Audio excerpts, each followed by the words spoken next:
স্বরাষ্ট্রমন্ত্রীকে অপসারণ মানে স্বরাষ্ট্রমন্ত্রীকে সেখান থেকে অন্য জায়গায় দেওয়া হয়েছে, অন্য মন্ত্রী পরিষদে দেওয়া হয়েছে, নিচে, অনেক নিচে।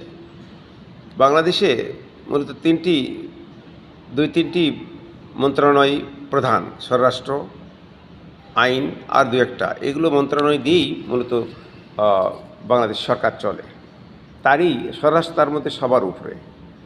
এই স্বরাষ্ট্র এত বড় একটা পদ, সালাউদ্দিন সাহেবের পদ থেকে তাকে নিচে নামানো হলো। কিন্তু কেন নিচে নামা হলো, কেন উত্তরটা অনেকে জানেন, অনেকে জানেন না। যাক, কেন উত্তরটা যারা জানেন না জানানোর চেষ্টা করবেন।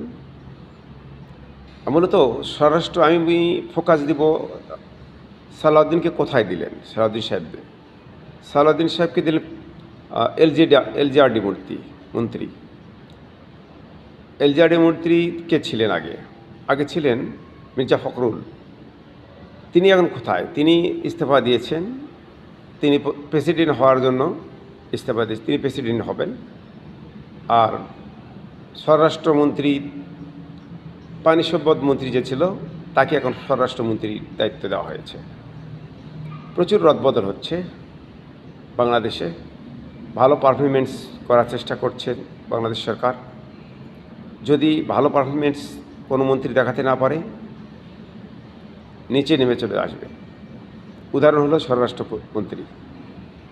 এখানে আরও বিভিন্ন 3-4 জন মন্ত্রীর নাম, আগে যারা মন্ত্রী ছিল বা ভালো নেতা ছিলেন তাদের নাম দেখা যাচ্ছে, হয়তো আসতে পারে বিভিন্ন মন্ত্রিসভায় রদবদলের সময়। যাই হোক, আসলে তারপরে জানা যাবে। এখন আপাতত স্বরাষ্ট্রমন্ত্রীর অপসারণটা সবার মুখে মুখে। কেন এত বড় পদ থেকে তাকে স্মরণ করা হলো? কদিন তো প্রচুর দাপট ছিল এই স্বরাষ্ট্রমন্ত্রী, অনেক কিছু। যাক, তাকে নামিয়ে, এক ঝাটকে নামিয়ে আপনার এলজিআরডি মন্ত্রী বানা হয়েছে, যা অনেক কম।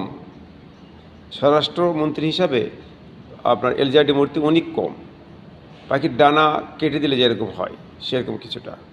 যাই হোক, তারেক রহমানের সাহেবের চিন্তাভাবনা হয়তো ভালো কিছু রয়েছেন, রদবদল করছেন। মন্ত্রিসভায় যারা রয়েছেন সাবধান, ভাবেন না আপনি 5 বছর যেন থাকবেন।